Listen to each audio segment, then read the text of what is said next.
ẹ̀yin èèyàn ilé ìwò lẹ ṣe káàbọ̀ sí Mashola Gist TV. Ṣé dáadáa lẹ wà? Ṣé àlàáfíà ni àbá yín?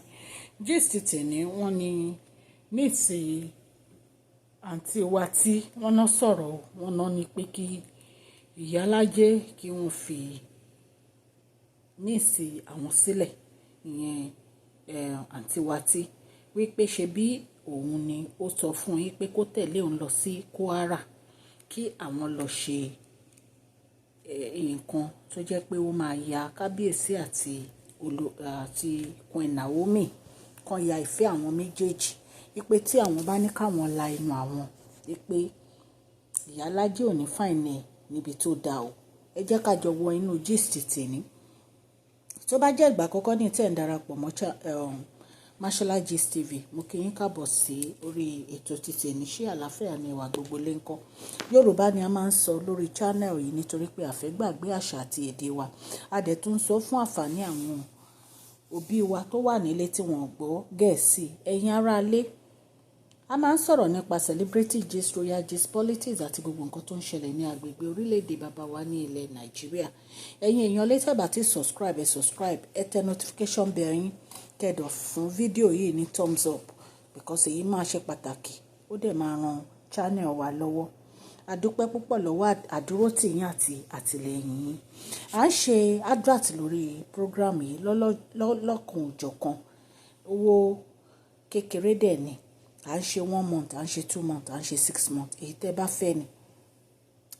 Tí ẹ bá fẹ́ ṣe advert, ẹ kàn sí wa ní orí email wa masholagistv@gmail.com. Tẹ́ bá ti send the request yín, a máa get back sí yín. Ẹ jọ̀ọ́ ẹ má gbàgbé kẹ́ fi email address yín, ilé iṣẹ́ tẹ́ fẹ́ ṣe advertisement pẹ̀lú, a máa pè yín láti bá yín sọ̀rọ̀. Ẹ̀yin èèyàn lé ó lágbára o nígbà tí a gbọ́ wípé cousin ni níìsì sísí wa tí wọ́n sọ̀rọ̀ wípé kí Iyalaje kan dúró sáàyè wọn o, kí wọ́n má blame níìsì àwọn o, ìyẹn sísí wa tí wípé kò dá sí ọ̀rọ̀ yẹn nígbà tí gbogbo èèyàn ń bú wọn wípé kán má blame o, wípé níìsì òun ò ní anything ṣe pẹ̀lú Iyalaje o, wípé Iyalaje òun ló fa gbogbo wàhálà tó ṣẹlẹ̀ nínú palace nítorí pé ó ń sọ fún níìsì wípé kó tẹ̀lé òun lọ sí Kwara káwọn lọ ya Queen Naomi àti kábíyèsí allegedly bá ṣe gbọ́ ni. Ẹ rántí ìgbà tí ọmọ Iyalaje jáde tó sọ̀rọ̀ tó ní pé màmá òun ó fi bàtà kan rán òun sí èèyàn kan.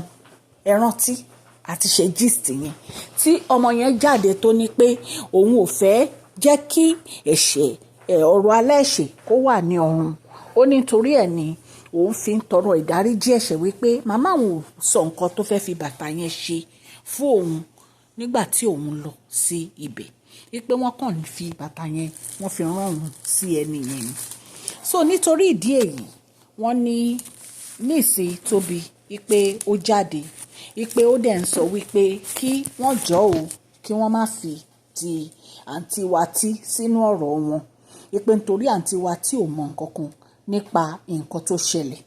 Ẹ jẹ́ kí n advertise fún collection center store. Collection center store wọ́n jẹ́ store tó jẹ́ pé wọ́n ń ta bàtà, wọ́n ń ta designer slippers and shoe fún ọkùnrin, wọ́n dẹ̀ ń ta báàgì fún obìnrin. Gbogbo àwọn ọjà wọn kò wọ́n púpọ̀, ó dẹ̀ jẹ́ bàtà tó jẹ́ pé ó máa pẹ́ kó tó di pé ó bàjẹ́. Italian shoe ni wọ́n ń ta palm, wọ́n ń ta slippers. Ẹ bá wọn rajà. Bàtà tẹ́ ẹ máa rà tó jẹ́ pé ó máa pẹ́ tí ò ní tètè dẹnu kọlẹ̀, òun ni wọ́n ń ta bàtà ọmọdé láti age 14. Wọ́n ń ta bàtà ọkùnrin, wọ́n dẹ̀ ń ta palm, wọ́n ń ta slippers, wọ́n ń ta bags fún àwọn obìnrin, designer bags. Ẹ kàn sí wọn ní ilé iṣẹ́ collectioncenterstore@gmail.com. collectioncenterstore@gmail.com. A ràn gbogbo wa lọ́wọ́. Ọ̀rọ̀ Iyalaje yìí ni à ń sọ lọ o, nítorí pé cousin àǹtí wa ti jáde wípé kí wọ́n jọ̀ọ́ kí wọ́n má fi ti àǹtí wa tí sínú ọ̀rọ̀ wọn, wípé Iyalaje ń wá ẹni tó máa da ọ̀rọ̀ lé lórí ni.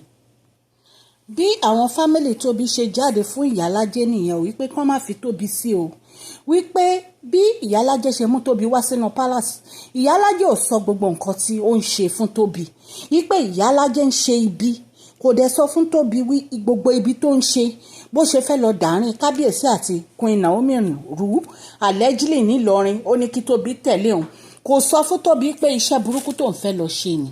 Ẹ̀yin èèyàn wa, wọ́n ní àwọn fámìlì Tobi ní kán jọ kán má dá ti Tobi sí o, wípé kí wọ́n fi Tobi sílẹ̀, wípé torí àwọn ò fẹ́ wàhálà Tobi, wípé tí Tobi bá bínú sí Iyalaje, Iyalaje ò ní láìkẹ̀, wípé ìgbà tí gbogbo àwọn èèyàn ń gbà fún Iyalaje tó ń gbà lọ́tún tó ń gbà lọ́sì, Iyalaje jáde ó ń sọ̀rọ̀ pé Tobi ò dá sí gbogbo ọ̀rọ̀ yẹn, òun tó yẹ pé òun ló ń fà fún kábíyèsí, wípé ṣé Iyalaje sọ fún Tobi iṣẹ́ ibi tó ń ṣe nínú pálàsì ni, wípé Tobi ò mọ gbogbo nǹkan tó ń ṣẹlẹ̀ nínú pálàsì, pé bó ṣe wà yẹn ipò innocent bàjẹ́, wípé kò mọ gbogbo itú tí Iyalaje ń pa nínú pálàsì, pé ìgbà tó fẹ́ kábíyèsí ni ọ̀rọ̀ yẹn hàn sí, wípé so kò bá wọn lọ́wọ́ sínú gbogbo ọ̀rọ̀ burúkú yìí o, wípé so kó má fi ti Tobi sí. Ẹ̀yin aráalé, bí ọ̀rọ̀ yẹn ṣe jẹ́ nìyẹn ní ká mú wá fún yín. Ẹ jọ̀ọ́ ẹ bá mi fún fídíò yìí ní thumbs up o, Ọlọ́run Elédùmarè á dùn yín nínú o. Mo dúpẹ́ púpọ̀ lọ́wọ́ yín o fún àdúrótì yín lórí channel mi. Òkè òkè ni ọlá yín á máa lọ, ọlá yín ò ní lọ ìsàlẹ̀ láéláé. Please share this video, like and subscribe. God bless you all.